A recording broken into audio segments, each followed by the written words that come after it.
Hey, we're the Braai and the Bro.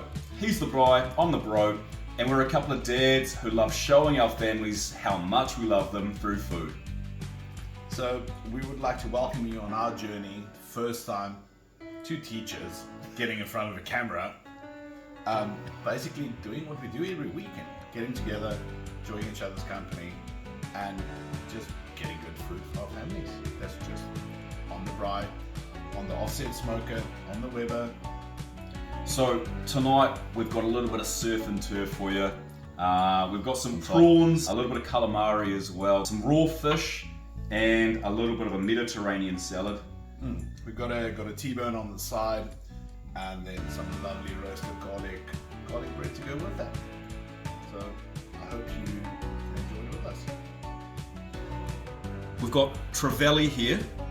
What you're looking for is any sort of white fish that's got a nice firm texture to it. Because it's going to be raw, it is getting marinated in lemon juice to start with, but it needs to have quite a good flavour to begin with. So we're starting with a whitefish trevally in this case, but a terakihi, a gurnard, a snapper, all of that would be fantastic. You're going to want to dice it into maybe 2 centimetre chunks.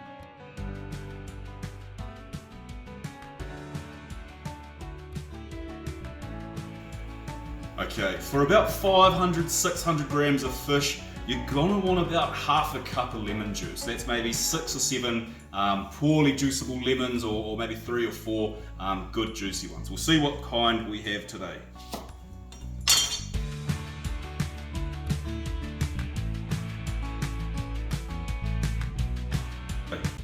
We've got half a punnet, maybe 3/4 of a punnet. If you're using larger tomatoes, I'd say 2 good sized tomatoes, maybe 1/4 or a half of cucumber, half a red onion, and a red chilli. We've got salt, pepper, and garlic powder just to finish it. But all of these are to your own taste. If you prefer cucumber, chuck in heaps of that. If you don't like onion at all, skip the onion entirely. And if you want more salt, add more salt. Dice it up to maybe 1 centimetre size cubes, and then stir everything together. Okay, so this has been wrapped in the fridge for 30 minutes now. You'll see that the colour has gone a little bit milkier now. That's the lemon juice doing its work, the acid in there getting into the fish. To feel it, it's a whole lot firmer now as well, which is kind of perfect. That's what you want for this dish. We're going to add all of our other ingredients here with maybe half a cup of coconut cream, stir it all together, and it'll be delicious. So whenever you're cooking for family and adding chili, you always want to test it to make sure that it's not going to blow the socks off of the people that you love. If you're going to test a chili, don't waste your time testing it at the pointy end. It's not particularly spicy, it just has a bit of the flavour. This one, it's a little bit old, so it's going to have a bit more of an enhanced heat, a little bit of a neutralised flavour. And to test it, I think I would feed it to children without any qualms. So I now know that. I might add a little bit more as I'm dicing it up.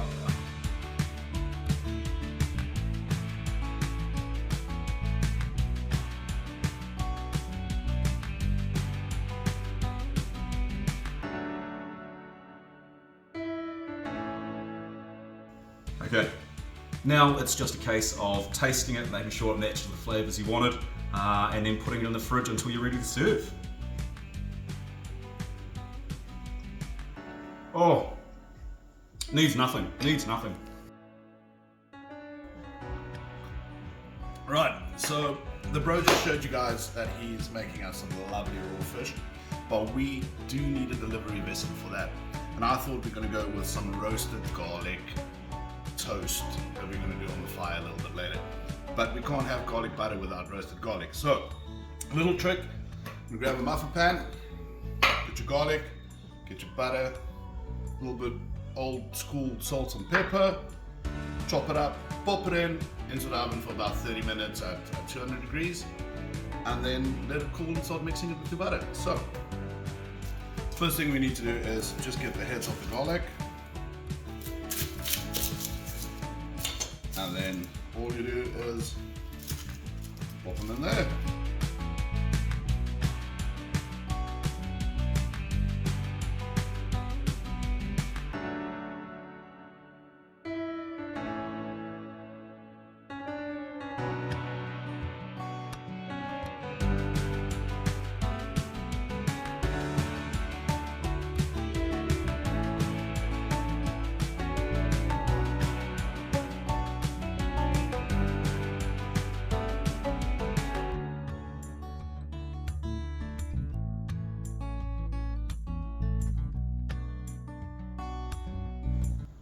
Alright, so just finishing up our garlic butter. So we took about 40 minutes at 200 degrees for the garlic to roast up. Came out beautifully. So just in your pestle mortar, squish it out.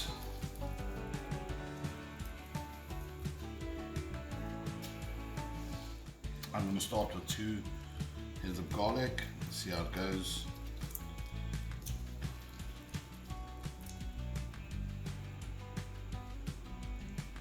Then just going with just less than half a stick of butter. And we start playing around with it. So after tasting it, I'm going to add a bit more garlic. You can never go wrong with too much garlic.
So we're at the final stage of our surf and turf prep. All we have to do now is skewer and season a whole bunch of prawns. We're just going to use the same thing for the prawns as some calamari. We're going to have salt, pepper, garlic powder and smoked paprika. And after we've skewered that, we're going to prep all of the squid that we've got here. All you have to do is split it in half, simply like that. And then to make it a bit nicer, I'm going to split it down this way as well.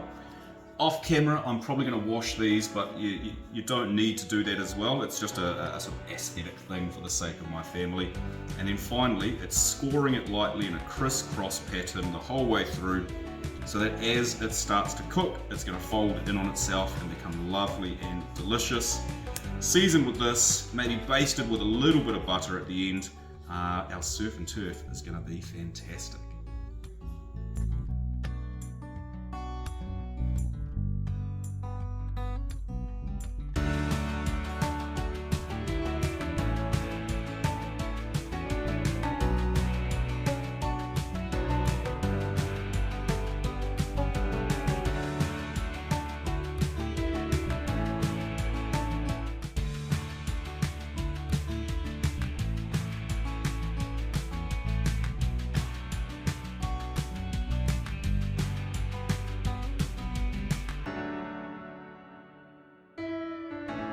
For the T-bones, we're gonna keep the spice mix pretty simple. We're just going with salt, pepper, garlic, bit of smoked paprika, and some onion flakes.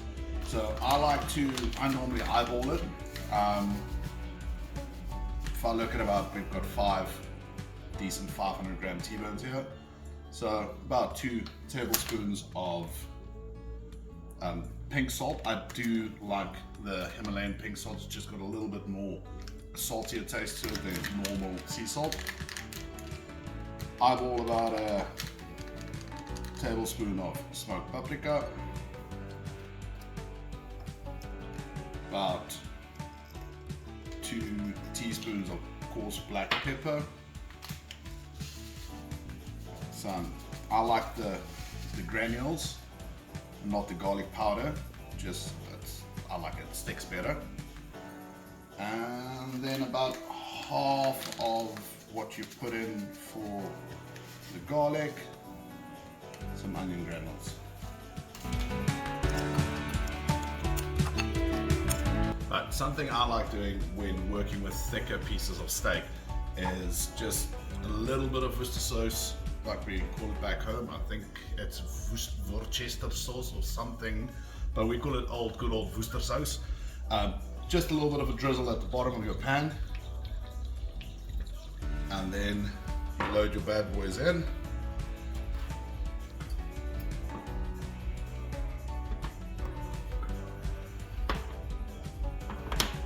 And then just a slight drizzle over, just about an hour before they hit the grill. I just like the flavor Worcester sauce brings in, especially with red meat. And the same goes, you can do this with lamb, venison, it works beautifully with. But no, that's just a little thing I do.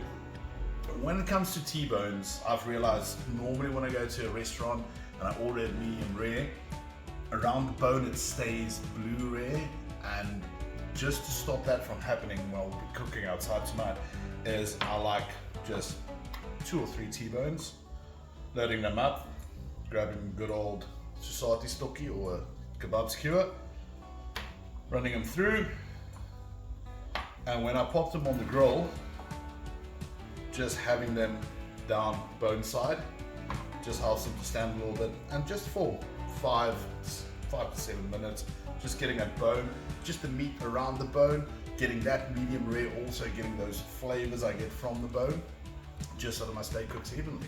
So, little trick of the day. Sweet.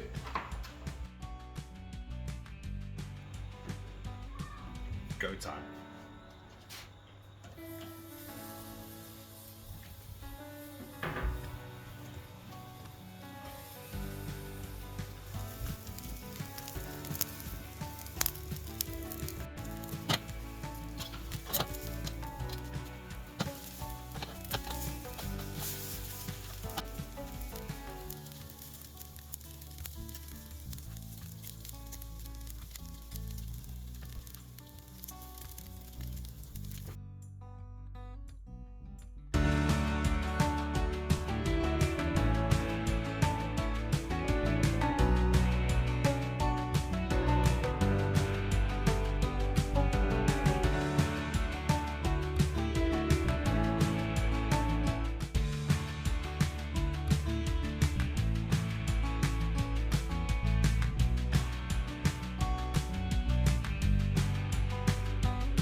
Ooh.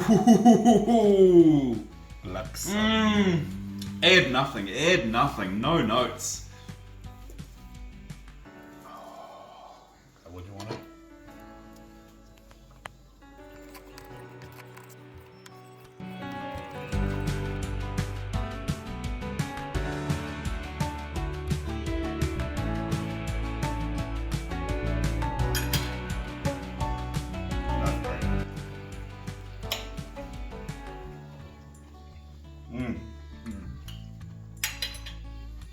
Very good. So overall, this is our take on a surf and turf for our family. But what you don't know is that our 2 wives have been behind the camera the whole day, and we Rolling their eyes the whole time. We're enjoying. They're going to get stuck into it now. Photos to come. Cheers.